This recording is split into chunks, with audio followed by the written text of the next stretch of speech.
Good afternoon. I'm Shannon Derejo from Creamer Media. Welcome to our first webinar of 2025 on South Africa's energy outlook. We're starting the year off on an excellent note, with more than 1,400 people having registered to listen to the insights of our panel of experts who will share their understanding on a wide range of electricity-related matters. Today's webinar is brought to you by EY Africa, Aon South Africa, Development Bank of Southern Africa, Rand Merchant Bank, ENGIE, Siyavuya Power Projects, WEG, and Stratus. We thank our sponsors for their support in making this webinar possible. Before we get started, please be aware that we've enabled the Q&A function, so please post any questions into the Q&A box. You'll find this on the panel at the bottom of your screen. The panelists will try and answer as many of your questions as possible throughout the discussion. To encourage interaction, we've also enabled the chat function, so you can network with the panelists via the chat box. You'll also find this at the bottom of your screen. Please do not, however, post any questions in the chat box, as we may miss them. You can post all your questions into the Q&A instead. Please be aware that we are recording this webinar and we'll be sending the recording to you when it's available. We're also streaming the webinar live to YouTube, and we'll share the link in the chat once it's available. Today's webinar will be facilitated by Naveshan Govender, the CEO of the South African Wind Energy Association. He has over 12 years of experience in the green economy environments in the private and public sector. In his capacity as the CEO of SAWIA, he advocates for a thriving wind energy sector in South Africa, with local participation and beneficiation at the heart of its development. Naveshan will facilitate the discussion with our panel, which includes Sekgomotsho Skeppers, the interim CEO of the National Transmission Company South Africa; Sandile Hlophe, the Africa Government and Infrastructure Leader and Partner at EY Africa; Mpho Mokwele, Group Executive for Transacting Infrastructure Deal Execution at Development Bank of Southern Africa; Santesh Pillay, Strategic Account Manager for Renewable Energy and Construction at Aon South Africa; Bernard Magoro, Head of the Independent Power Producers Office; Mo Hussein, Country Manager for South Africa and MD of Renewables for Asia, Middle East and Africa at ENGIE; and Keith Webb, Senior Investment Banker for Infrastructure Finance at Rand Merchant Bank. I'll hand over now to our facilitator, Naveshan Govender, to continue with the proceedings. Over to you, Navesh. Thank you very much, Shannon, and good afternoon, everybody, and thank you for joining the webinar today.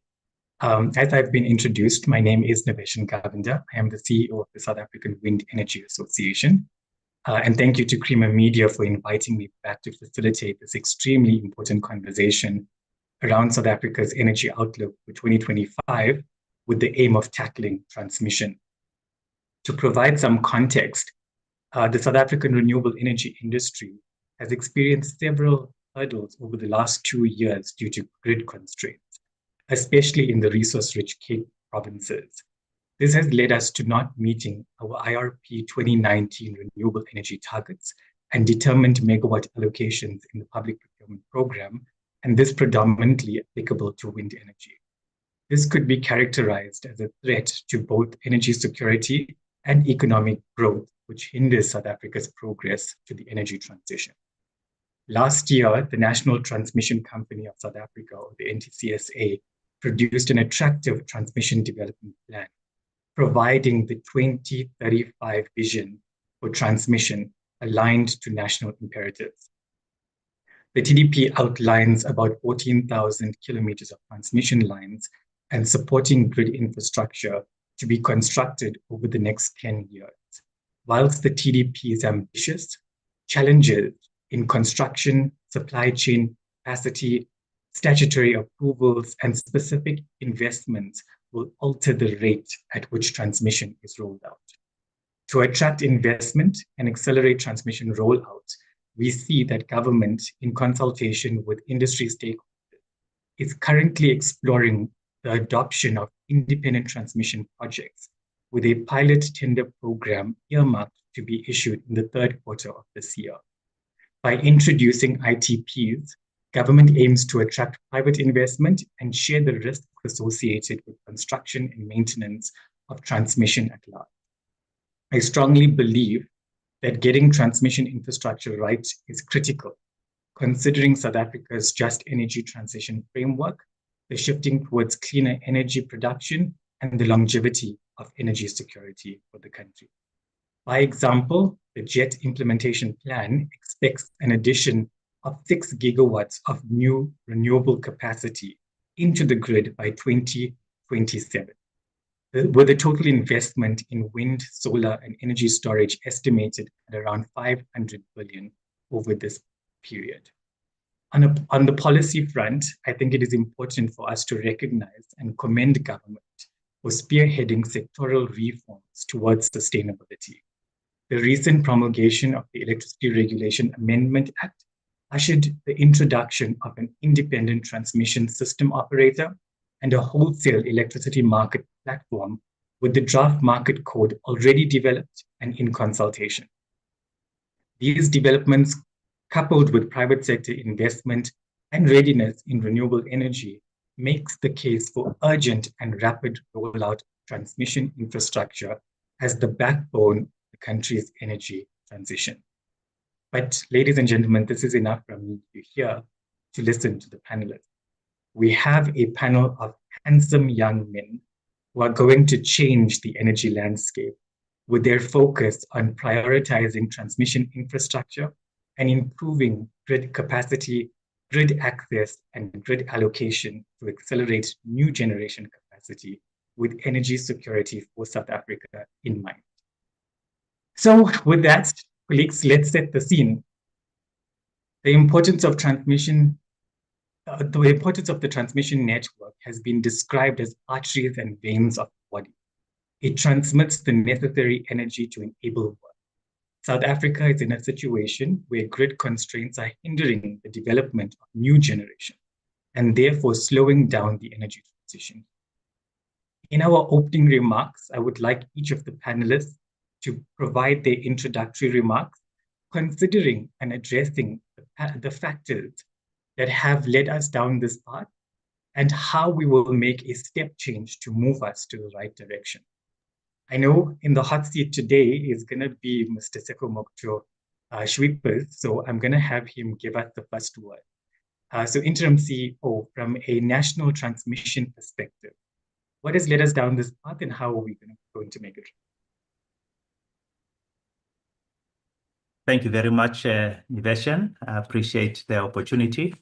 Yeah, I suppose we can still say for today and tomorrow, Happy New Year to everybody, and best wishes for 2025. Yeah, thanks again for inviting us to this panel. We appreciate it.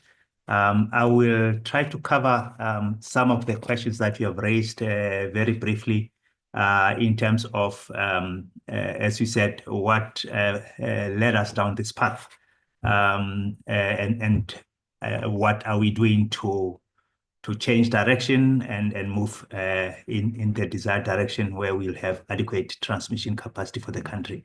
Perhaps it would also be useful to just state, and maybe this is obvious for different colleagues on the call, that we are not in a unique position. This question around transmission capacity is actually a global one. All transmission system operators are tackling this as everybody is looking to see how they transition. So we are not unique, and every grid, almost by design, does not have unlimited capacity. Depending on your endowment as a country in terms of resources that underpin your economic growth, your network will be configured differently. So we have what we have in terms of a legacy where our economy was powered through coal and the network was designed around that. But as reflected in the grid code and following the RP and the different updates that we have made, we recognize that for the transition, it's important to expand the network into areas of the grid that have good renewable resources, but the network is not adequate. So that is really the focus. And there's a few other factors, I think, that brought us there. The structural configuration of our industry, including the vertical integration of Eskom for more than 100 years has been in part a contributor because when you are needing to juggle priorities, you may not always prioritize transmission. So where we find ourselves having established NTCSA, I think it's already a very much better place to be for the country, that you will have a business that is solely focused on the transmission network, the system operations and the market operations. And so I think that ability to focus will stand us in good state going forward. So I think we've already taken a big step as a country by setting up NTCSA. And as you mentioned, the Electricity Regulation Amendment Act of 2024 goes further to put certain obligations on the NTCSA as the deemed ITSO, Independent Transmission System Operator for the country. So I think already we have a few good pegs in the ground. And now that we have this entity, our focus is really on implementation of the programs that we've laid out. We are waiting keenly the outcome of the NERSA decisions around the revenue applications that Eskom and NTCSA have made. And that will be a good indicator for starters as to what we'll be able to invest on and how quickly we can roll out the infrastructure. But the plans are there, and the preparatory work to get the projects to investment readiness is underway, and we'll share a bit more as we go along. Thanks, Nivesh. Absolutely. Thank you so much. So the NTCSA is the application of policy in practice. Let's move on to Sandile. Sandile, if you can give us a macroeconomic perspective on how we got to where we are and how we're going to fix it. Yeah, good afternoon, Nivesh, and to the audience. And it's a real honor to be on today's podcast. I think I'd probably say there's a couple of key macro factors led to where we've gotten to here. And I think, interestingly, Sihomotso has highlighted that it's a global phenomenon. But I'll probably highlight probably about three key factors in terms of from a South Africa perspective. I think one, there was real obvious pressure for us to increase reliable power supply by seeking to increase the supply of electricity from different sources of energy, which then meant we needed to lay down a grid to some of our new renewable energy projects that have spun up over the years to ensure that it could be transmitted to the line. And this is important because it will lead to an improved grid reliability and also increased power supply from different energy resources that also help us get onto the carbon reduction journey that we've been working on. The other most important aspect, which is critical to remember, is economic growth. I think post-COVID, we have seen a resurgence in economic activity in most countries, including South Africa.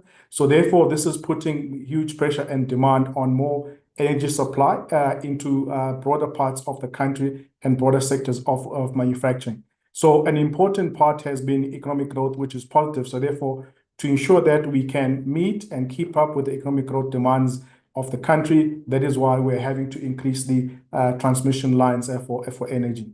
And then thirdly, I think if you look at South Africa's commitment towards the just energy transition and ensuring that we participate in using renewable energy in terms of how we manufacture our products to ensure that we are not impacted by some of the export tariffs that will be coming in a couple of years down, especially from EU around, sort of the CBAM impact of having higher taxes on goods that are manufactured with carbon-intensive energy generation. So to support renewable energy generation, we then needed to ensure that we roll out broader transmission infrastructure to some of the other different parts of the country where we are generating energy, beyond and outside the traditional Mpumalanga area where we use a lot of coal to generate. That is one of the sort of key big factors. And I think an important spin-off from this project, what it does, it will also help us attract new investment because there's quite a lot of investment that's available in supporting just energy transition. So this will increase investment flows into the country, help us rebalance our balance of payments as well. But more importantly, we'll be able to create more jobs as we increase energy capacity across the country and across different energy sectors. So I think in key summary, I think some of the important factors that got us here were like industrial growth, having to ensure continued energy supply stability, driving economic growth, supporting our renewable energy journey. But the spin-offs are additional investment into the country and job creation. Thank you. Absolutely. Thank you so much, Sandile. Economic growth is at the heart of everything we're doing when it comes to energy. I think what the sector is looking for is the certainty and consistency that's coming out. So, this conversation becomes extremely important to set that tone for the rest of the year and the years to come. But let's move on to Mr. Makgoro. Mr. Makgoro, all eyes on you with ITPs coming, right? And from a national procurement perspective, give us your introductory. Thank you, Nivesh, and good afternoon, everyone that joined us this afternoon. Yes, you're right. From the government perspective, and I'm really speaking here not just about the IPP office, but also government, we have already sent out the signal. We understand the problem statement. We actually have the first-hand experience of these grid challenges that we are facing. We've had 2 programs where we were not able to appoint the wind projects in particular.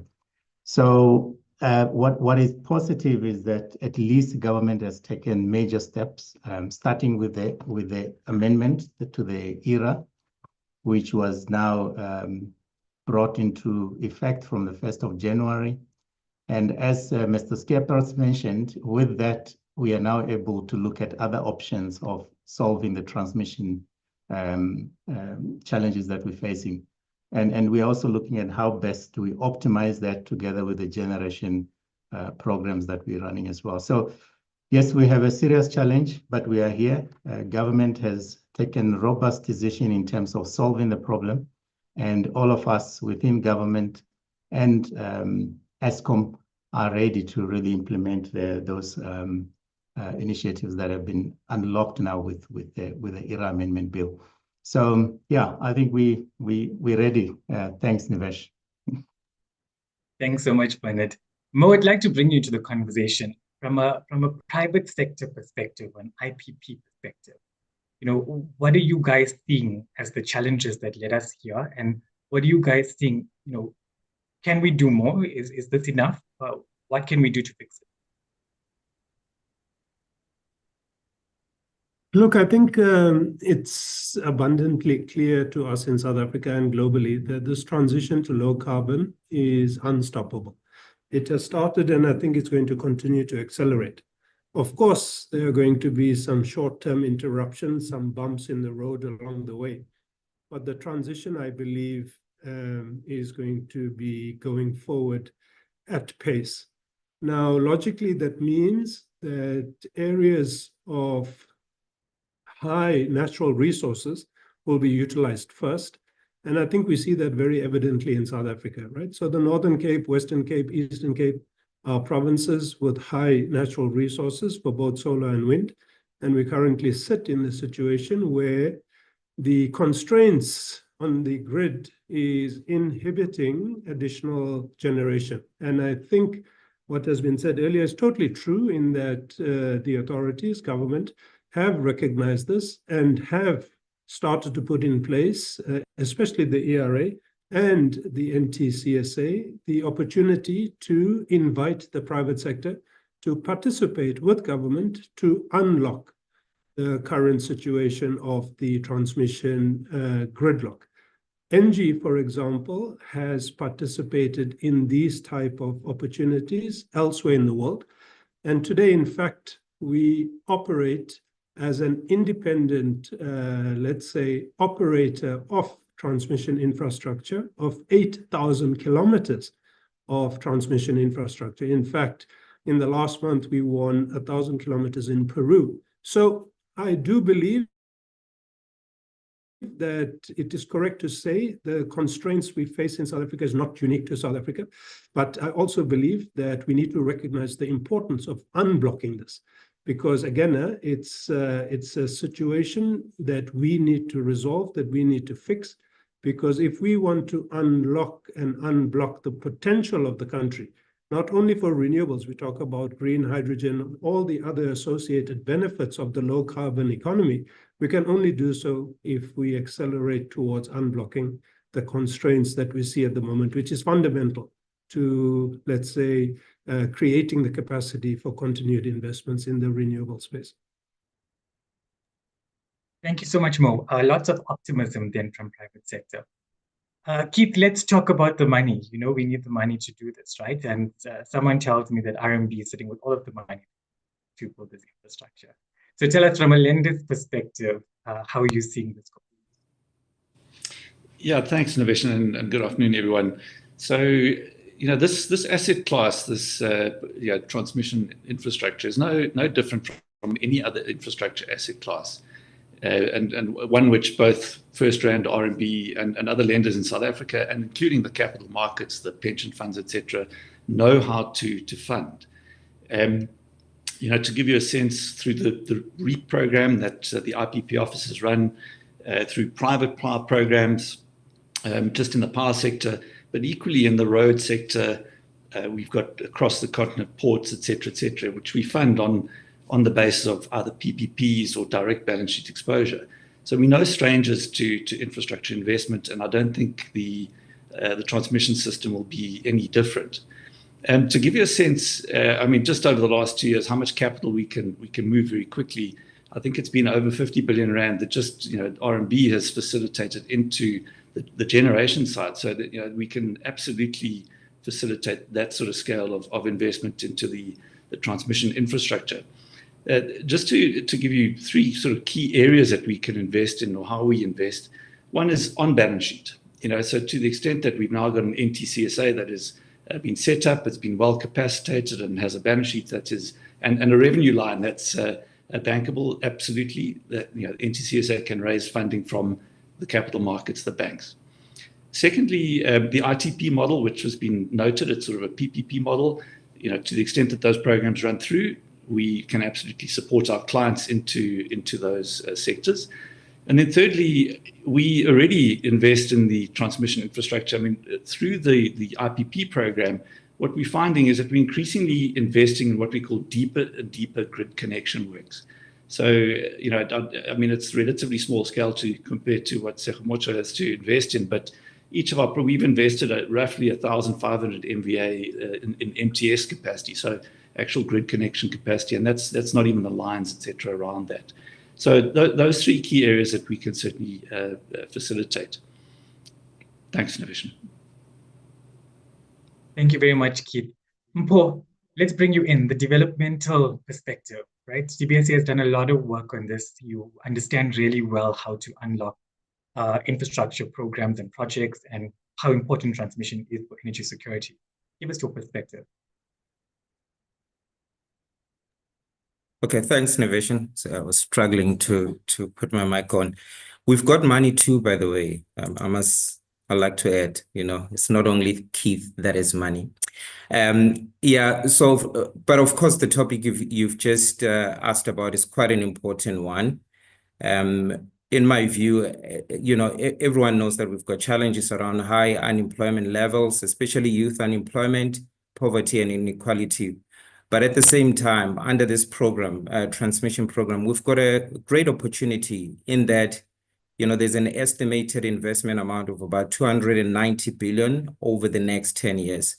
So the question, and I think in the opening remarks from the other speakers, is how do we leverage this transmission infrastructure program to stimulate economic growth? So it's an important question that we need to answer. So it's not only about putting the pylons onto the ground and so on, but it's also about creating jobs. It's about stimulating economic growth. So in parallel to this program, it's important that we then implement a parallel industrialization program in order to manufacture some of the components locally. We've got shortages in terms of manufacturing capacity. You know, we need power transformers, and as well as insulators and many other components. So it's quite important that we build that capacity ahead of rolling out this massive program that is going to be in place for a very long time. So we need to be ready. I think that's the key message that I'm trying to outline. And of course, such components, you know, that manufacturing capacity we can export those components in the neighboring countries. We need interconnectors, transmission in order to export and import electricity in our neighboring countries, across the entire region. So there is a big demand, not only in South Africa, but across the entire region. So it's a great opportunity for our businesses locally in order to build that capacity. From an ownership point of view, which is an important topic as well, it's important that it's not only foreigner investors that are involved in this program. So local players and local communities, it's important that they are involved, and we advance finance to them. So access to finance is an important topic of discussion. Of course, the DVSA was quite involved from the inception of the Renewable IPP program in terms of financing those local players. So from a development financier such as myself, it's an important aspect that we must not ignore. Yes, we've got this transmission infrastructure that we need to build, but let's not forget that key aspect. And I spoke to the aspects around supporting SMMEs, especially businesses that are in the townships. The township economy is quite important for us to stimulate economic growth in those nodes. So, and I'm not only talking about them participating directly at the ownership level of the various ITPs, these transmission infrastructure projects, but it's important that they're involved across the entire value chain. Supplying nuts and bolts, those components that I spoke about, they can also provide services such as civil works. So there's great opportunities for everyone, and we need to make sure that we unlock those types of aspects for them to be involved. The final point that I thought is quite important as well, we've got skills capacity shortages, but on the other hand, we speak about we need to create employment. We've got the high unemployment rates that we're struggling with. So we need to implement a skills development program in tandem with rolling out this infrastructure, this transmission infrastructure program, especially along the various transmission corridors identified in the transmission development plan. So it's important we do that in order to create jobs in the process of implementing all of this. So those are my thoughts, Niveshan, in terms of how this program, how we can do things differently compared to when we implemented the Renewable IPP program. So let's be ready in terms of what is coming our way in order to try to resolve some of those socioeconomic challenges. I'll leave it there. Thanks. Thank you very much, Paul. I love that you are focused on the developmental aspect and local beneficiation particularly. And I'm hoping later on in the session, we'll hear more about how DVSA is doing things different to the commercial banks to actually encourage more of that localization coming through this program. Santish, let's move on to you. From an Aon perspective, you were looking from an insurer's perspective. So you were looking at all of the risks that these people wanna do over the next couple of years. Tell us from your perspective, how are you seeing things? Well, thanks, Niveshan, and afternoon, everybody. As Andile pointed out, it's no secret that the current energy infrastructure is not sufficient for South Africa's economic growth. But with the TDP and the latest bid window projects being released, this is a step in the right direction for us, considering or taking into account power generation and transmission. The capital raised to implement these projects need to be insured adequately. This means engaging with your risk manager, risk consultant, to identify the risks involved throughout the project life cycle. Essentially, we'd look at supply chain issues ranging from raw material shortages, availability of transporting these manufactured goods if they are imported, and where do they dock? So the conditions of the harbor. Skill shortages, as Paul pointed out earlier, we need to upskill our people to be able to implement these projects as well. Duration of the project. There are many variables to take into account the duration of the entire project. increased cost of materials over the project period, inflation, severity of weather events have increased. We have a climate risk monitor system, which will be able to provide a report on the weather events which can be expected over the project period. This will help to mitigate the risks or the foreseeable risks for the project lifecycle. And then rapid evolving technology. This is an interesting one. I just read an article this morning where China have designed and are implementing a wind turbine which can generate 25 megawatts of power. So imagine a wind farm generating 10 gigawatts of power. So we need to future-proof the infrastructure being built now. Thanks, Antesh. Lots to consider. And I think that gives us a sense of understanding the complexities and starting to address the challenges from all perspectives. I want us to focus, colleagues, a little bit more on the Transmission Development Plan, the 2025 to 2034 timeframe, which in my opinion is very well articulated in the new TDP to expand and strengthen the transmission network. However, implementation is key to realize the positive impact that we are all expecting. The reality is that the NTCSA's line construction capacity is currently around 800 kilometers a year, but the required average is about 1,400 kilometers a year. And we have a potential at South Africa to peak at around 2,700 kilometers a year. And this all articulated in this TDP.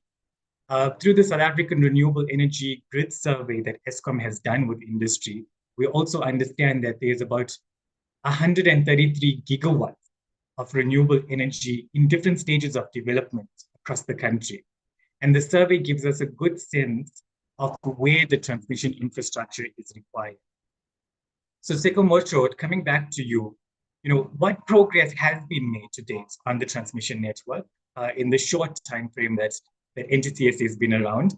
And how does this align with the NTCSA's 2025 priorities, now considering that you are an independent subsidiary to Eskom? And what factors are you considering to ensure that we are able to implement transmission with pace? Niveshan, thank you very much for that question. In terms of the rollout of the TDP, I think one of the colleagues mentioned a phrase that we also use internally around the project lifecycle. So when we talk about projects being at different phases of development, it depends whether they are still an idea or whether in fact people are out in the field and the construction is happening. So we do follow a project lifecycle model to develop projects to make sure that we cover all the relevant aspects adequately as we go through the process. To roll out the infrastructure in the shortest possible time, we've also then looked at the overall TDP, and we have identified what we called priority programs. And there's essentially two of them. The one is really looking at our existing substations and making an assessment of whether we have the ability to expand that substation, add more transformers, and through that be able to connect more renewable generation into those localities. So that's work that has been done, and we are very clear around what is possible where on the network, and we are busy developing those projects through the project lifecycle. And I'll give you some numbers just now. The second program is really what we call expedited, and it's also looking at the key corridors that we need to focus on, and we need to roll out and make sure that we fast track progress. So I'll give you some numbers on those, but before I get there, I think maybe just to mention, which I think touches also on your point around how do we scale up. We have done a reasonable amount of work in terms of what we call the enablers, to say for the infrastructure to be rolled out, there are certain, if you wish, pieces of the jigsaw puzzle that need to fall into place. We need construction companies, we need equipment suppliers, we need EIAs, we need access to land and so on. So we have already put a number of panels in place that would actually fast track our procurement to appoint contractors, owners, engineers, and indeed even some of the long lead items such as transformers. So those enablers are largely in place. We are getting a lot of support from government through NICOM, in particular with regard to servitude acquisition, and this addresses two dimensions. The one is the government itself is a significant owner of land in the country. And so when we need to transit through government-owned land, we are looking to find ways to speed up that process so that the law and the necessary requirements can be satisfied. Secondly, where we traverse private land, we seek to negotiate with the landowners to reach agreement for us to be able to get passage. In rare occasions, you do find that you have difficulty in reaching agreement. And given that this is in fact critical infrastructure for the country, we then may have to resort to asking the government to expropriate on our behalf. And we've had successes with this process, which we ask government to expropriate, and the landowner is compensated at market-related rates. So in monetary terms, they get what is fair for the land for us to transit, but that is something that is really a last resort. We prefer to reach an amicable agreement and roll out. But the support is forthcoming, and it's very important for us to know that the instrument of expropriation with compensation at market-related fees is effective and can be efficient and be above board and withstand any legal challenge. So those enablers are substantively in place, and we are beginning to reap the rewards of that support from government, which I think also reflects a very critical requirement for success, which is alignment among key stakeholders. And I think as we speak here, and I think in general, there is, I think, a lot of consensus to say we need to roll out the infrastructure. It is not debated. It's really around how do we do it? How do we do it faster and better? Yes, we must ensure we comply with the law, that we do things in a safe way, but we are not debating whether we should or we shouldn't. And I think that is really a big step forward in the national discourse. So coming back to the progress we are making, as we speak, and I mentioned the project lifecycle, so maybe just the two key phases that I will mention. There's others, but they may not be relevant here. The one phase that is important is around the definition phase, as we frame it.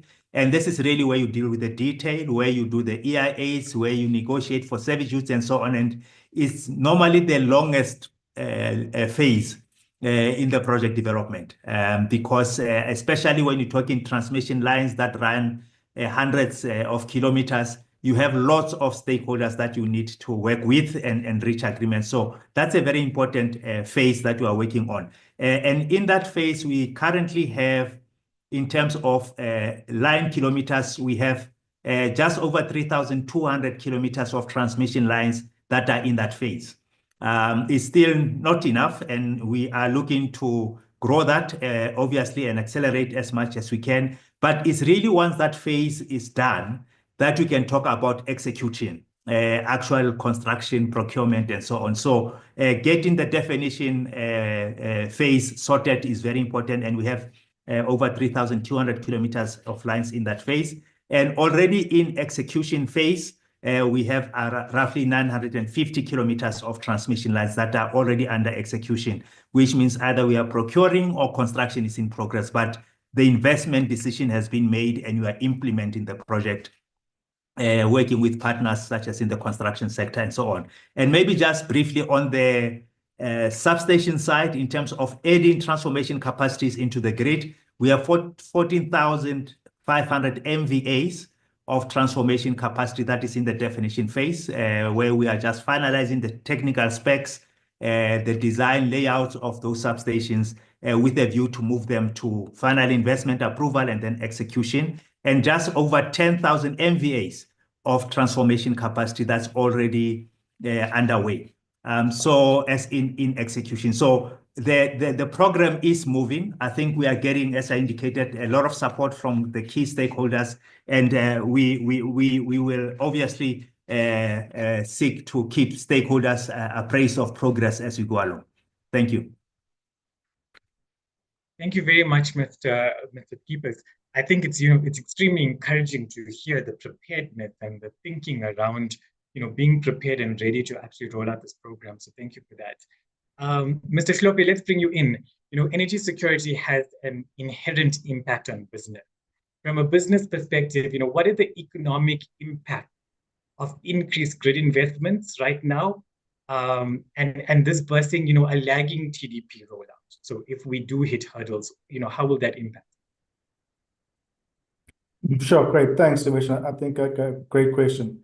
I think that the importance of grid rollout really can't be further extenuated. There are a lot of key factors. So the important stuff to think about is how do we ensure that we assist our manufacturing sector to be able to decarbonize their manufacturing production lines so that they're able to continue to export their goods without additional sort of green energy type penalties. So that's the sort of first key thing to think about. That's where the importance and impact of the economy would be. The next sort of key side when thinking about what's important from an economic impact perspective is naturally job creation. If you think about the construction and maintenance of the new transmission lines, this will impact related infrastructure in various sectors, such as in engineering, construction, and adding more skills into that space.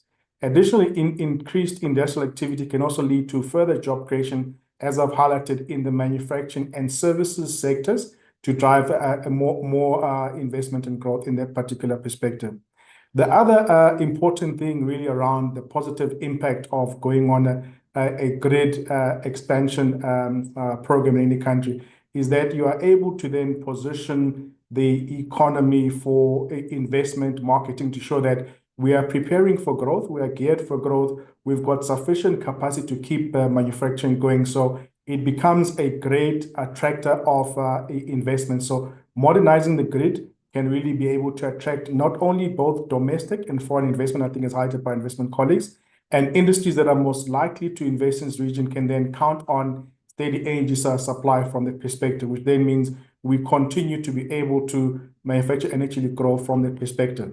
And the current rollout projects, I think, is highlighted by Mr. Skeepers. You will see that some of the programs and projects, as they continue to roll out, you have impact on other related industries, which also then stimulates more jobs and more economic growth. So I think in summary, there's a huge spin-off in terms of investing in SA's grid is likely to have a very positive impact in industrial activity, on employment, driving economic growth, and also enhancing the export capability of our manufacturing entities. I think those are probably some of the key factors I would highlight from the innovation. Thanks. Thanks so much, Sandile. Bernard, with everything going on, it's evident that a lot of work is going into piloting the new national procurement program, ITP.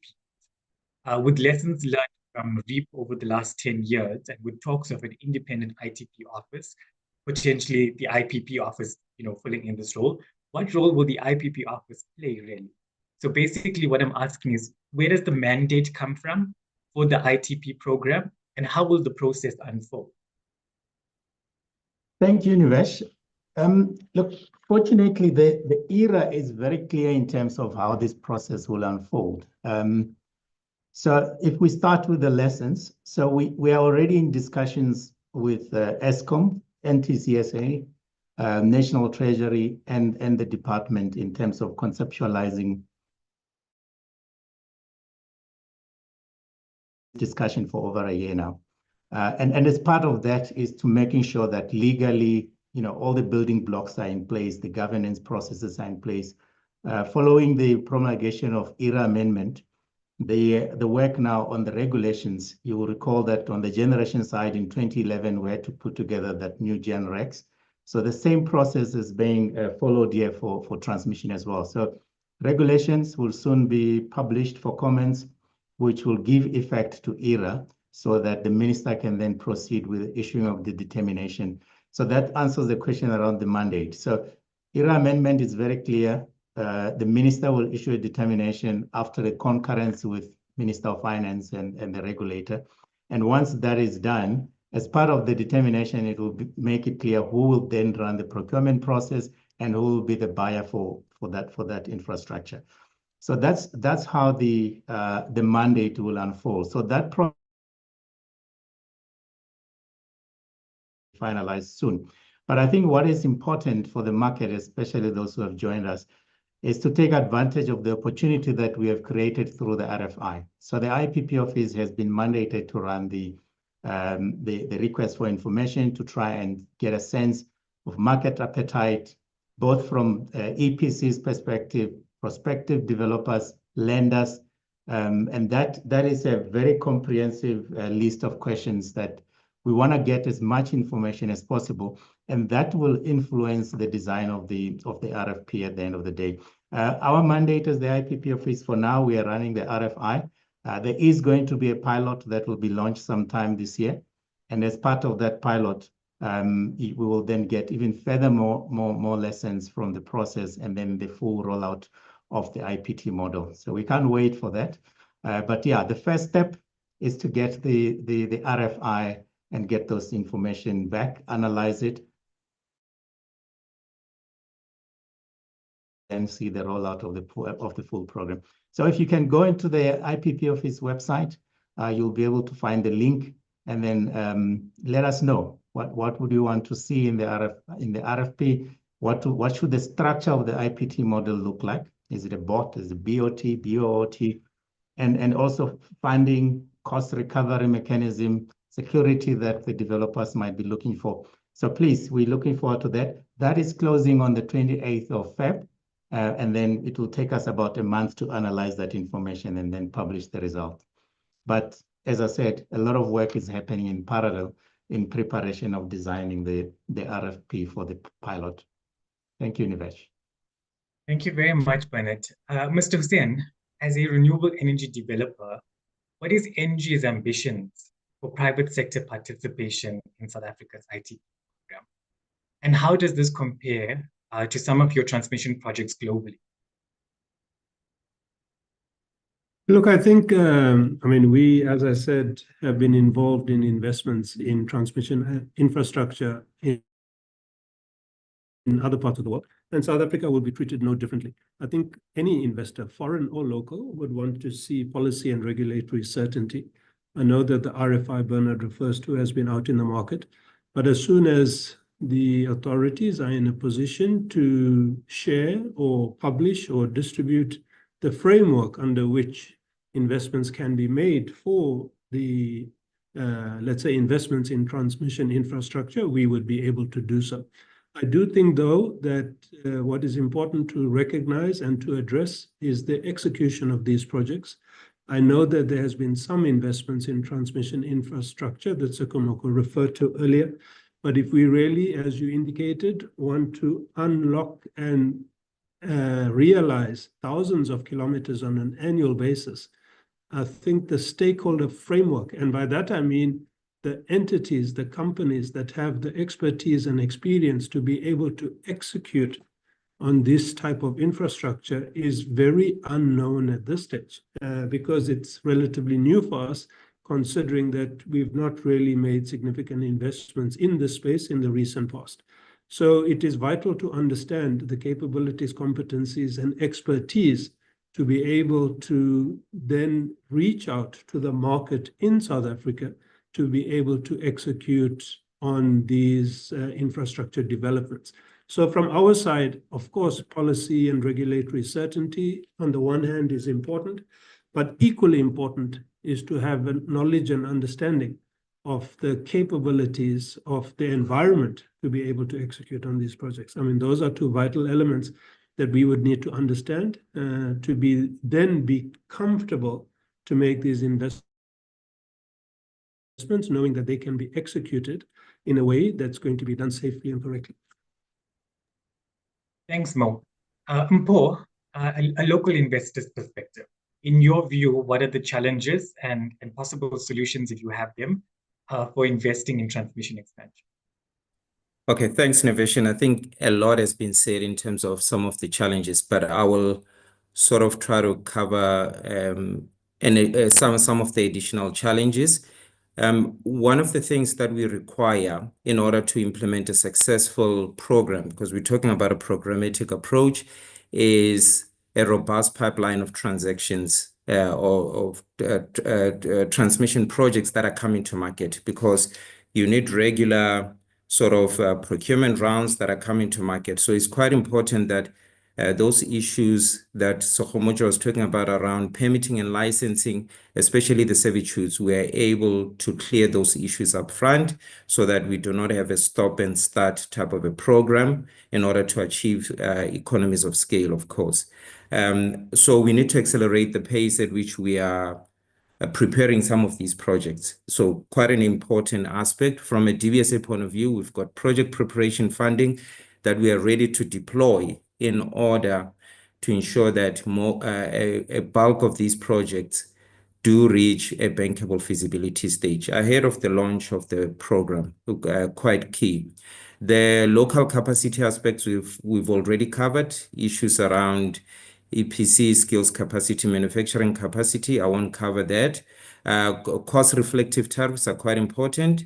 It's quite encouraging that NTCSA has already made the application to NERSA and is under consideration. So it's quite important that investors are enticed to participate under this program, knowing that they will obtain a return on investment. So it needs to be a viable project, and it speaks to bankable financial models as well.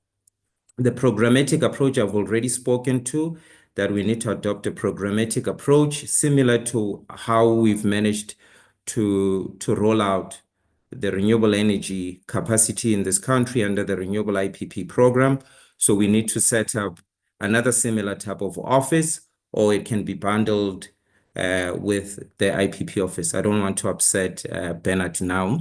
So that is quite important in terms of making sure that we are coordinated. There's in the market in terms of various procurement rounds that must come to the market, and we achieve those economies of scale that I spoke to. And the last point is that, and the RFI that we were speaking about is going to help with this aspect, is that we need to finalize our transmission investment models, making sure that they're bankable, underpinned by credit enhancement mechanisms that can appease investors to participate, and as well as an acceptable risk allocation mechanism, allocating risks to parties that are best placed to manage or mitigate those risks. So I'll stop there. Thanks, Niveshan.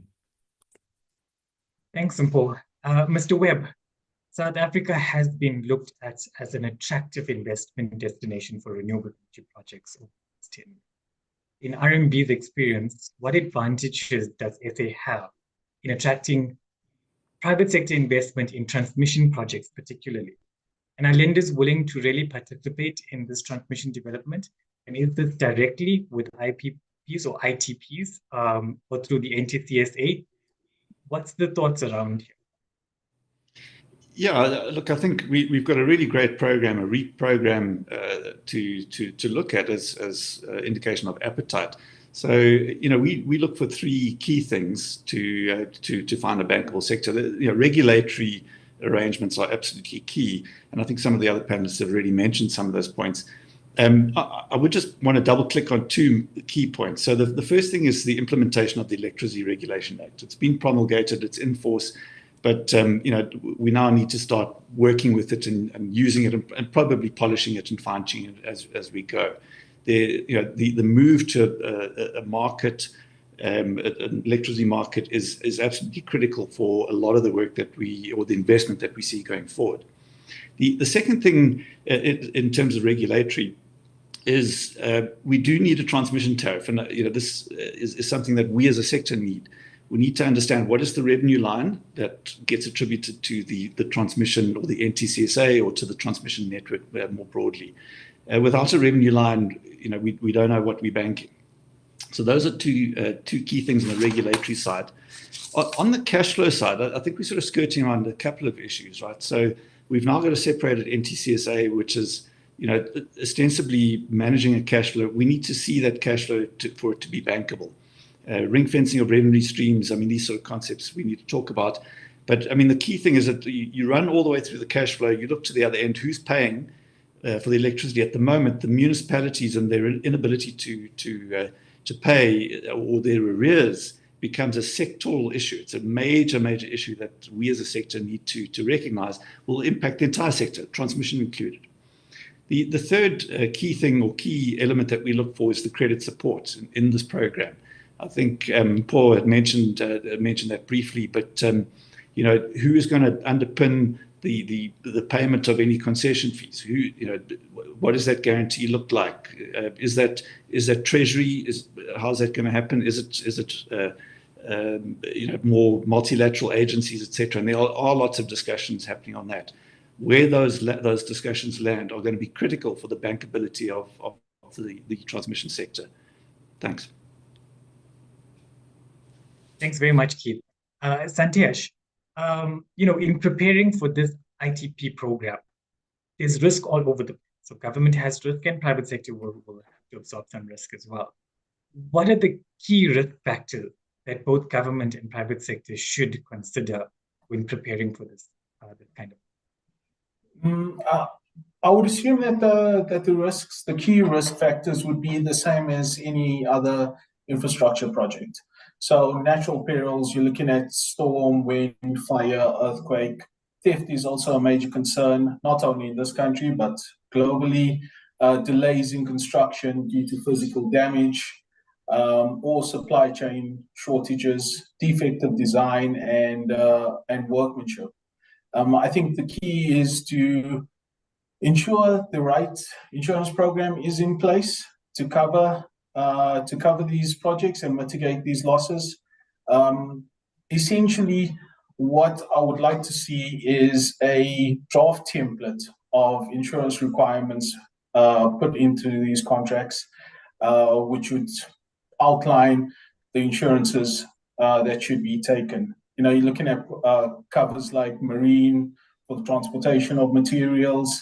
This could include delay in startup, should there be any damage to the materials during transit, physical damage during the construction period, including any damage to third parties, and delay in startup again, should there be losses during the construction period, environmental liability. I think whilst the TDP has been done for the right reasons, we do not want to damage the environment whilst we're still upgrading our lives. Professional indemnity for that defective design or workmanship, and then performance guarantees, should the contractor not fulfill the responsibilities. And then once that phase is completed, operational all risks, including business interruption and third-party liability. And there's various innovative ways to structure these programs. Thank you very much. I think from those answers, it's clear that the TDP is a life plan, and it provides direction into what we need to do. Now we need to plan for implementation. And private sector has indicated a strong willingness to participate, provide resources, and collaborate and work with government to accelerate transmission development. The question remains, and Mo, I know you need to jump off soon, so I'm going to ask you the last question before you leave us. The question remains, are we ready? Do we have the necessary skills, the necessary experience, the necessary expertise, the know-how in South Africa to implement these transmission development projects? And this is in addition to building renewable energy projects. What should the industry really be focused on to do? I think you can never be 100% ready. I think it is better to learn by doing than waiting to see whether everything is in place before you start. So very clearly learning by doing, I think, is an important step forward. I think we've recognized that the country has very successfully rolled out a renewable program, as we all know. So there's no reason. There are some critical elements that we spoke about that needs to be in place. But I think once we know and can see that those critical elements are in place, I think part of being a developer and an investor is to onboard some of the risks that we as developers are prepared to take, knowing that we can address those risks specifically and find participants and counterparties that are best able to deal with those risks. So in my view, is the country able to launch the transmission infrastructure program, and are developers and funders and the whole cohort of stakeholders ready and able to execute on it? Yes. But of course, there are some fundamental building blocks that we've mentioned over the course of the last hour that needs to be in place for this to happen. So in my view, yes, I think we need to start it. As I said, it is becoming critical that we need to get this going, because it is a vital constraint in enabling us as a country to unlock the potential of the country, right? So the answer to your question is we can do it, but we need to do it in a very progressive and coordinated way. But I don't believe that we need to wait until we feel on paper that we have everything in place. As I said, if we have the critical elements in place, we learn as we do. Awesome. Thank you very much, Mo. Please feel free to leave us when you need to. If you have time, please join us again. We can continue the conversation. But thank you for coming through. Mr. Skeepers, at the end of the day, the transmission build is the responsibility of the NTCSA. So you're going to be, overall responsible for this. What are your expectations of private sector in participating? Thank you very much, Nivesh, for that question.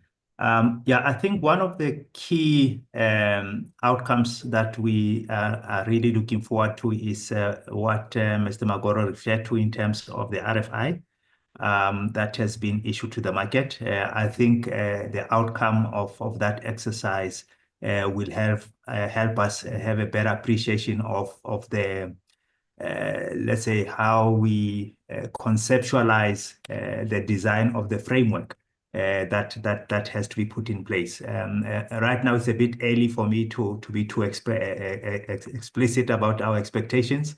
But I mean, as is common, for example, with the IPP program, one of the key considerations in that whole exercise actually revolves around value for money. So we need the private sector as partners to bring value to the table, whether it is bringing new capabilities, new resources, dealing with risks that we otherwise couldn't. But I think that, to me, will be an outcome of the RFI, speaking specifically around the ITP program.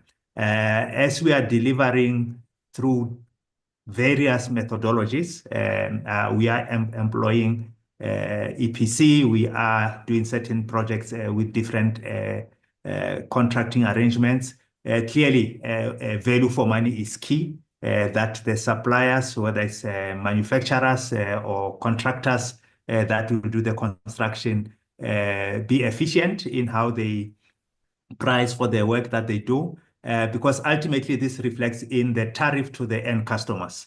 Which impacts the overall economy and our competitiveness as a country. So it's not about us as NTCSA. It's really around doing things in an efficient way so that ultimately the country can benefit by being competitive. So that's the key issue. One of the colleagues mentioned environmental compliance is very essential. We have to comply with the law. And last, but really what should be paramount is safety. As we roll out this infrastructure, it's construction, heavy machinery, possibly working in difficult environments, and you really need people to be adequately resourced, trained, supervised, so that we don't lose lives in our pursuit of rolling out the infrastructure. But some of this, I think, will emerge as we go along. Some may be new, but some are really common to infrastructure projects that we need to make sure that we are all responsible players and contributors to advancing the interests of the country. Thank you. Thank you very much, sir. Mr. Magoro, I was looking through the questions from participants. A lot of people want to know the mechanics, right? So let's talk mechanics. The ITP program, I read somewhere in an article this week that is expected in the third quarter of 2025. Are there any definite timelines that you are able to share with everyone? And then in answering that question, I also want your advice, right? Because it looks like as government, you guys are very much ready to go, but industry also needs to be ready to respond. So what should industry be considering at this point to respond? Yeah, if I can start with the first question, the timelines at this point, all we can say is that the plan is to release the pilot during this current not financial year. That's the plan. But I think all of that will be confirmed after we analyze the RFI and see what we're getting and what the market expectations are like, and the market readiness, of course. So on the timeline, unfortunately, I wish I could, but yeah, a lot of this is still very much in the discussion and conceptualization phase. So I agree with you. The market wants to be ready, but I think the one thing to keep in mind, we are not here for the first time. I think you know that if it's a concession, the risk allocation is clear. There will be a development phase of it, which the IPP or the IPT in this case will have to take. Development, design, financing, construction, operating, maintenance. So all of that is things that are obvious. We should expect that in the risk allocation, that the IPT concessionaire will have to take care of all of that. And then the other thing which I must emphasize, and Mpho touched on this, localization. I think 290 billion rand, 14,000 kilometers. That's an opportunity for South Africa to maximize on economic growth. So you should expect that similar to the REAP program, there will be a lot of focus on industrialization for the country, on creating jobs and all other elements of, Triple B scorecard, local ownership, South African entity participation. So those are some of the things you should expect coming out of the RFP once we are ready. But unfortunately, the timelines I can't. But maybe the last point to mention is that if you recall, even in the generation renewable energy programs, what we have been seeing lately, there's been a lot of self-built elements to although it was generation procurement, there was a lot of self-built element attached to it. So really what's happening now is just to split that transmission element and then make that a standalone project with this one standalone procurement process. So otherwise, everything is the same. You still need to design the line substation. You still need to construct. Unfortunately then, or fortunately then, you hand to transmission immediately after commercial operation. And in this case, there will be this concession period where operating and maintenance might sit with the IPT concessionaire and then with the transfer at the end. So I think that's very much what the industry can start preparing on in the meantime. Thank you. Thank you. Thank you very much, sir. Mr. Pillay, Bernard talks about different parts of this process, right? And the one I want to talk about is construction sector. And this is a highly contested space in South Africa, as we all well know, not just in recent times, but for a long time. And we are expecting that there will be change in that sector through the ITP program. How do we navigate potential risks that are going to come out? And really in the aim to make the best opportunity of accelerating. Yeah, so the construction industry is highly contested. I think pre-COVID we were stronger. There's an uptick, obviously, over the last couple of years with regards to construction.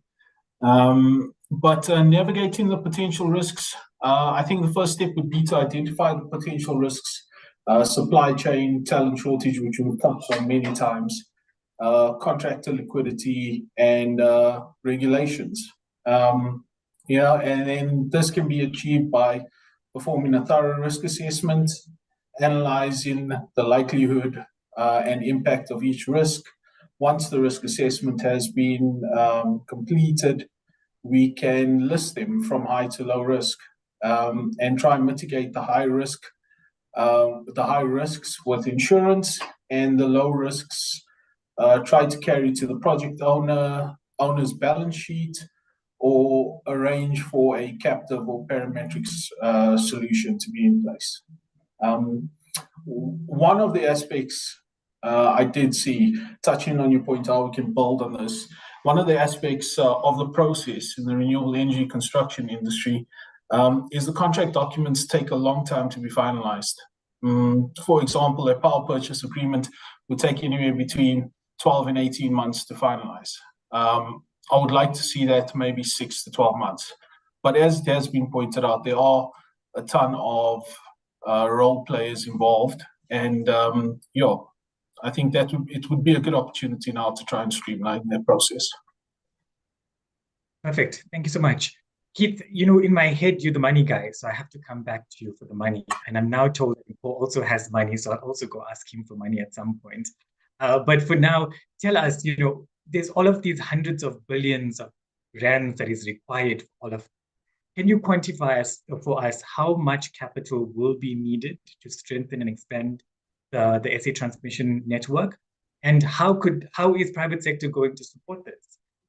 What is the balance between private sector and public sector in investing in this infrastructure? Yeah, thanks, Niveshan. And look, I'm stealing somebody else's homework here because I'll point you all to the transmission development plan, which is Sekgomotsho's remit. And it's a very well put together plan, well documented. It's got a capital budget in there. They wisely only show us now 5 years ahead, and they're talking about sort of 80-odd billion rand for the next 5 years. But certainly if you do your math, you will get up to that circa 300 billion rand over the next 10 years. So these are large sums of money. But equally, they unlock and enable substantially more investment in the generation side as well. Let's call it another 200, 300 billion rand, if not more. So, these are big numbers. But what you realize is that South Africa has got a very deep and liquid capital market and a very strong banking sector, and we are seen, as I said before, fairly well in the international markets as well. So, a well-structured program, a good regulatory framework, known risks, really attracts capital. We've never seen capital or funding being a constraint. Certainly, so far in the last 10 years with the REAP program, never had that issue. So, I think it's all to play for. If I make one sort of final point, I guess, is really what we're trying to do here is bring the lowest cost renewable generation capacity onto the grid. We're trying to access that superb wind and solar resource that we've got in this country. It's something that we need to take advantage of, and we're trying to find the most efficient way to transmit that to the load centers. There is an element of energy transition that we're excited about. And then, the local industrialization, it's got huge knock-on effects into the economy. And we as a financial sector are certainly looking forward to the future in the sector. Thanks, Keith. I think you're going to go down the same route, right? That there's no lack of money. But what I want to follow on with is, the model we implement is going to be important, how we use that. So what transmission investment models do you believe to be viable, but not only just viable, also most impactful for the procurement of ITP? Okay, thanks, Niveshan. Quite an important question. And I think the RFI is going to assist as well once those responses have been received and the IPP office and government have analyzed the perspective from various investors and like-minded, sort of organizations such as ourselves as financiers as well. So the first point, before I get into the ITP models, it's quite important that the NTCSA on their side, they must continue to build and upgrade transmission. So, which is quite different from the ITP type of models. So, and NTCSA, of course, we know they implement transmission via EPCM type of models, EPC models. And at a very high level, we've been having discussions with the NTCSA team that one of the models that they must explore is an EPCF type of a model, which is used quite a lot in the region outside of South Africa. We've been involved in those types of projects. So this is whereby an EPC contractor not only brings or not only builds the transmission infrastructure, but they bring to the table innovative financing mechanisms and as well as the financing package to the table. And we believe, I think this is sort of the middle ground in terms of considering NTCSA's current limitations from a borrowing capacity perspective.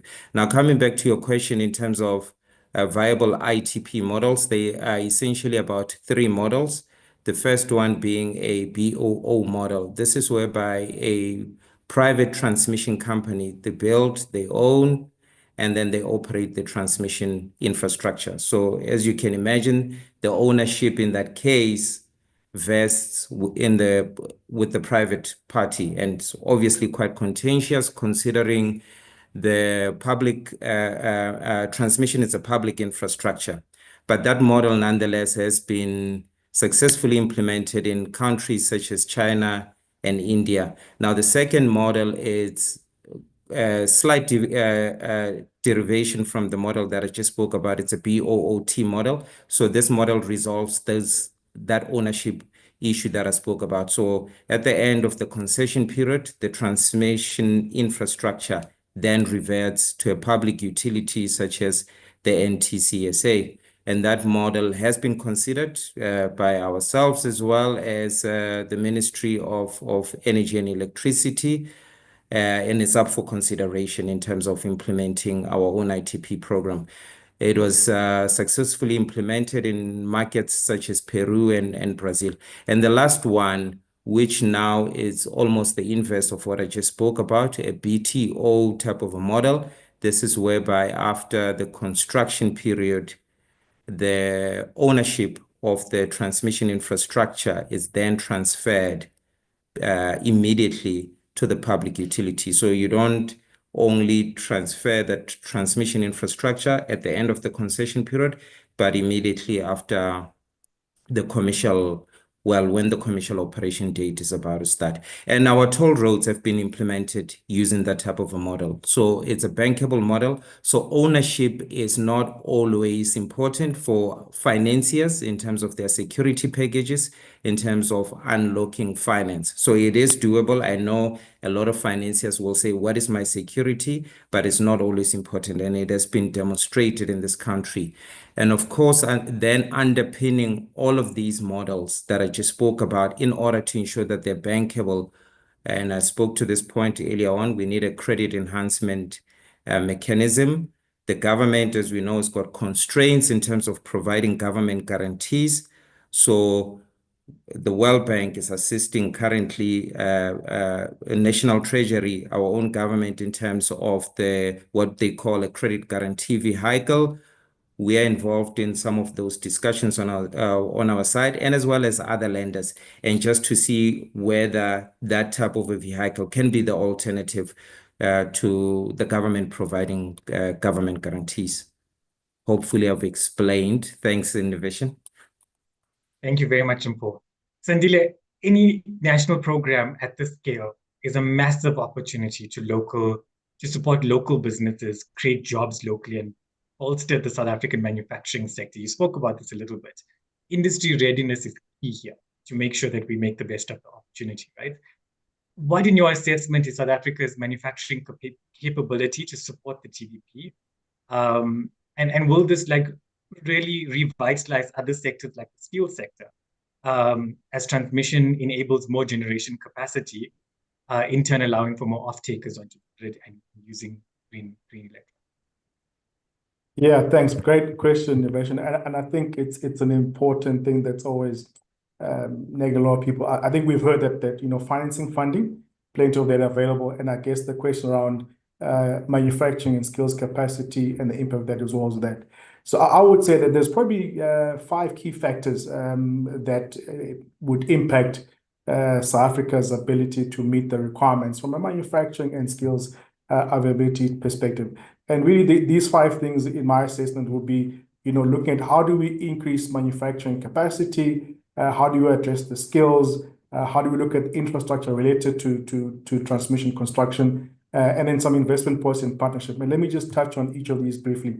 So if you look at the South African manufacturing capacity, we've got a well-developed manufacturing sector, including companies that produce electrical equipment components in these countries. However, it's the ability to scale these to support the massive transmission line projects that are underway that would require increased production capacity and investment into the technology. So the positive thing we've heard that there's plenty of investment available to support this manufacturing sector and actually drive the growth. We've had steady power supply over, I think now we've probably crossed the 10 months of continued power supply, which then means there is certainty around ability to manufacture. So that part actually can be addressed. From a skills capacity perspective, we do have quite a skilled labor force, particularly in the engineering and construction space, which are the key skills required to build the sort of electricity grid we're looking to drive. But there needs to be additional training and development programs to support and increase more skills into this space to ensure that we've got sufficient workers available to support a large-scale project. So we've got a very strong engineering and construction base in this country that can be scaled. Again, that means opportunity for more investment in these sectors. From an infrastructure perspective, there is existing infrastructure for transportation and logistics, which are going to play a crucial role in ensuring timely delivery of the various materials and equipment needed to drive the construction of the transmission lines across the country.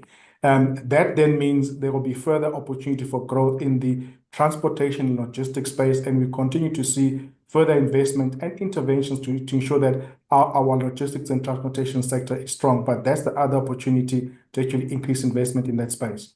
Then lastly, in terms of, I think almost close to the second last point, investment and policy support. I think government policies and investment strategy into the sector will be critical. And I think some of the colleagues on the panel already highlighted what some of these are and what are required. But important, a supportive regulatory environment, particularly around enabling funding mechanisms, enabling various partnering and collaboration structure will be quite key to ensure that. And I think that's continuing work in that sense.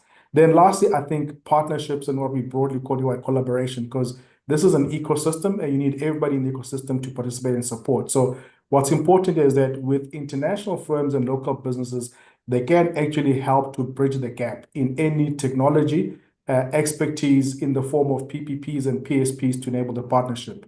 So I think really in summary, I think while South Africa has a strong foundation to build upon, significant effort needs to be applied into ensuring further investment into the manufacturing sectors, addressing the training and upskilling, and also addressing the logistics and transportation infrastructure to ensure we can meet our ambition goals of laying down 14,000 kilometers of transmission lines over the next decade. I hope that adds some color innovation. Thanks. Absolutely. Thank you so much for that. Gentlemen, we are very quickly running out of time. I did have another question for you guys, but I'm going to change this very slightly. So as we conclude, I'm going to ask for your final remarks, a very short takeaway for the people on this call. Let's come back to the energy outlook for 2025 and beyond, and how the TDP and the ITP program that we've been talking about will align with the just energy transition, and really having energy security in mind for the long term of South Africa. So I'm going to allow you guys to give us your final comments. Bernard, let's start with you this time. Wrap it up for us. Yeah, so, I mean, we're all waiting for the IRP to be gazetted. We know that the draft is out for comments and soon we'll probably hear. And the numbers that you quoted, yes, we hope that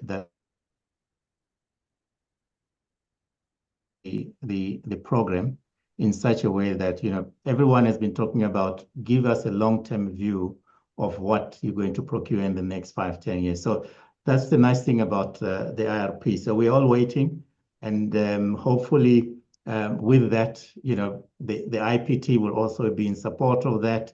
With the initiatives that transmission is also taking to unlock more transmission capacity, curtailment that's now under consideration by the regulator. So I think for us as the IPP office, what we are doing is to now prepare for the rollout of the programs. Firstly, there's IPT, but we also have to remember that we need a lot of generation capacity. 2030, Eskom will start the shutdowns. I think about 8 gigawatt that will go by 2033. So there is a lot of work that needs to happen, and all of us have to start that work today Some of the considerations, we will be changing our design of the programs so that if it means that we chase the rollout of the TDP in terms of future procurement round for generation, we have to do that. If it means we combine the two, align transmission development with future generation capacity, we'll have to do that. So there is no time to wait. We have to, unfortunately, build this ship as we're sailing. And that's what we're going to do as the IPP office. But thank you very much for the engagement. There was a question on industrialization. Yes, all our procurement rounds are actually aligned with the country's industrialization strategy. So when we frame up a procurement round, whether it's for transmission or generation, we have to take into account the latest industrialization strategy so that the targets that we set are realistic first, but they also drive economic development for the country. Thank you. Thank you very much, Bernard. I'm loving the we can do it vibe. So let's keep that one rolling for the rest of the year. I see you spoke about curtailment. I'm very happy to hear that. You know, as the wind industry sector, we're looking forward to curtailment being approved with window 8 for wind only. Let's see how that comes about. Thank you so much. Keith, give us your parting words, your final remarks. Yeah, thanks, Niveshan. You know, I think we need to build a level of confidence in the sector in South Africa. I mean, it goes to your point around a very well-planned IRP, very well considered, moving into a TDP, a transmission development plan, leading to procurement that will come through to allow for industrialization. What I also look for is not only that sort of centralized sort of thinking, but the ability to flex. We've been amazed as one simple unlock in the private power space, the unlock of the licensing, the generation license, has unleashed a huge amount of energy in the generation side. And I look for those sort of opportunities in the transmission space as well. And that's not necessarily ITPs, but it's also how do we as private sector lean in, fund more of the MTS works, the deep grid connections, et cetera, et cetera. And the frameworks around that to unlock the energy, not just in an overall plan, which is great, but also in smaller ways, is also what is exciting. Thanks, Keith. Yeah, I think that conversation between government and private sector and the lenders particularly is so key to ensuring that we're moving together and we're constantly moving, even in small steps, but we're doing it together and we're all in the same. Thank you for that. Mpho, final words, good sir. Oh yeah, I mean it's been a wonderful discussion, I must say. So my final words, we've been having quite a lot of discussions with the NTCSA team and as well as the Ministry of Electricity in 2024. We want to accelerate that process on our side as DVSA, assisting both parties in establishing the program that I spoke about, right? Not only to solve our grid capacity constraints, but also to stimulate economic development. I think we are all in sync in terms of the dual objectives of this program. It's not only about investing in infrastructure. So we want to build on the successes of the IPP office and the Renewable IPP program as a blueprint, where we were quite prominent in terms of setting up that office ourselves, DVSA, National Treasury, and the then Department of Energy. So we want to replicate those successes. On the financing side, as I said, we've got money. We will continue to provide, we want to provide project prep funding, preparation funding, to ensure that these projects are well prepared. They reach bankable feasibility stage at an accelerated pace. And once the project do reach implementation stage, we've got project financing solutions in the form of debt and equity, and most importantly, to fund our local players and local communities to not be left behind. Thank you. Absolutely. Thank you, Mpho. Your message is loud and clear that you have the money and that it should be coming to you, not just to RME. Thanks. Santesh, you've been talking risk all the entire session. Let's end on some positivity. Where are the opportunities? Yeah, I think there's great opportunity, and this webinar has been real positive. I think it was Bernard who mentioned manufacturing locally in South Africa. I think that's a great point. Imagine all the components for a wind solar BESS project manufactured and exported out of here or used for our own projects. I think that could be a real positive for the South African economy. Upskilling South Africans and creating more jobs. I do actually feel much better after this call about where we're going. But yeah, just thank you to all the panelists, and it's been a pleasure. Thank you very much. Sandile, final comments, please, sir. Thanks. I think in closing for me, I think we've heard that we've got the money, we've got a great transmission development plan articulated by NTC with all stakeholders consulted. So therefore, I think the key thing is for us to roll up our sleeves and let's just do it. Thank you. Thank you so much. Mr. Skippers, let's put it in context. We are building more transmission to ensure more new generation capacity, and this mostly coming from renewable energy sources. Given all the comments and the remarks and the recommendation that you've gotten today to consider, what is your outlook for transmission development to unlock new generation capacity?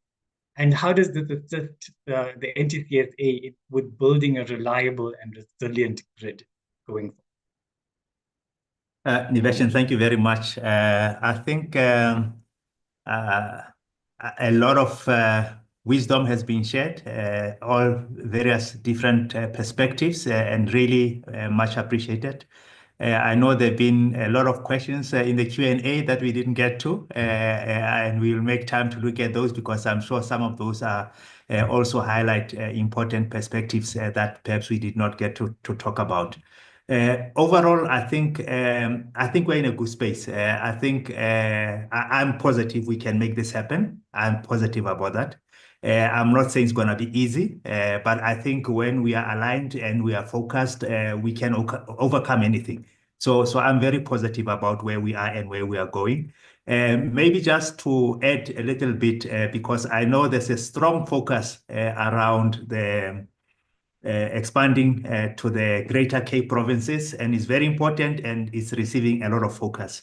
But I think it's also important to understand that the just energy transition also talks to what happens in Mpumalanga. And we should not forget that part of the network and the communities and the business that are affected in that area.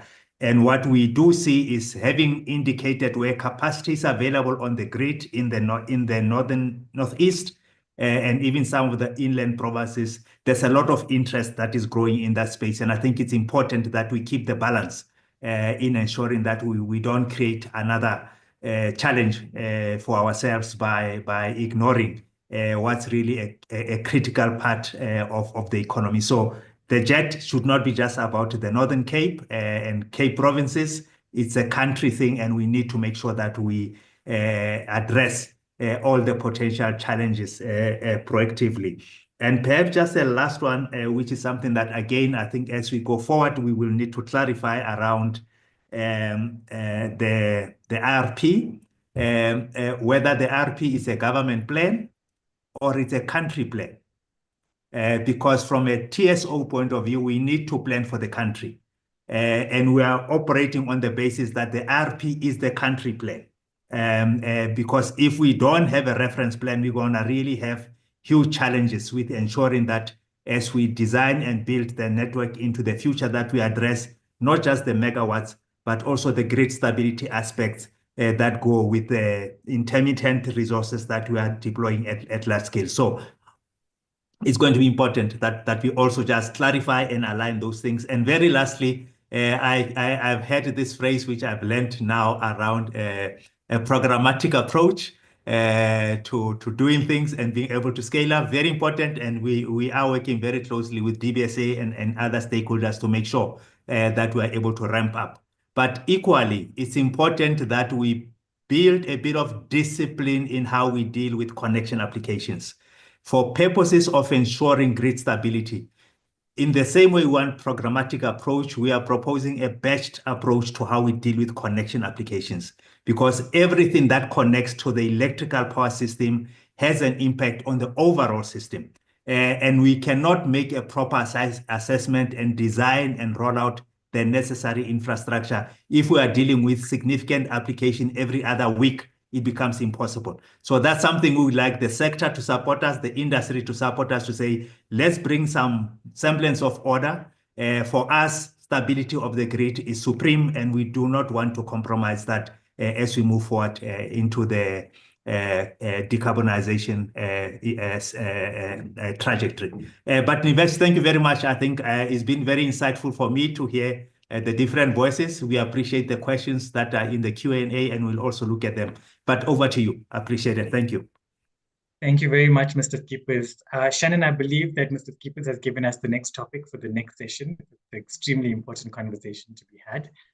So let me apologize to the ladies and gentlemen who have posted questions. We've not managed to get to them today, but we will distribute that to the panelists and ask them to respond and try to get them out to you.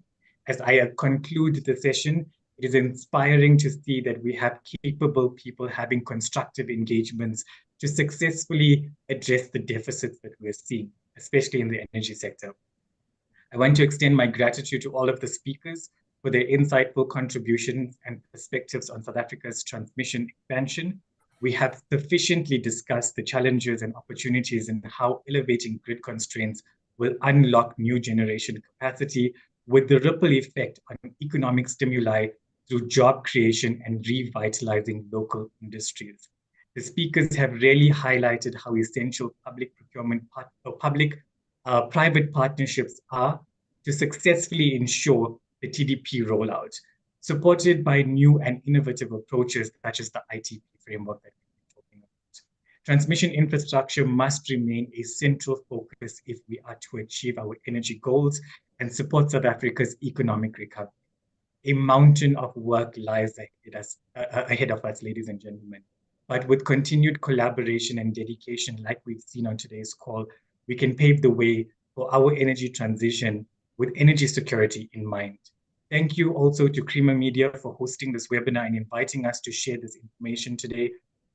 And to the audience for tuning in, we trust that the insights have been fruitful, and I look forward to seeing how the momentum we've generated here will help shape the way forward. Ladies and gentlemen, I am Nivesh Govender, wishing you a successful, positive, and healthy 2025. Shannon, back to you. Thanks so much, Nivesh. That brings us to the end of our webinar. I'd like to thank you, Nivesh, for enabling a robust and engaging discussion on this important topic of South Africa's energy industry. Thank you also to our panelists, Sekgomotsho Skeepers from the National Transmission Company South Africa, Sandile Hlophe from EY Africa, Bernard Magoro from the Independent Power Producers Office, Mo Hussein from ENGIE, Keith Webb from Rand Merchant Bank, Mpho Mkwele from Development Bank of Southern Africa, and Santesh Pillay from Aeon South Africa.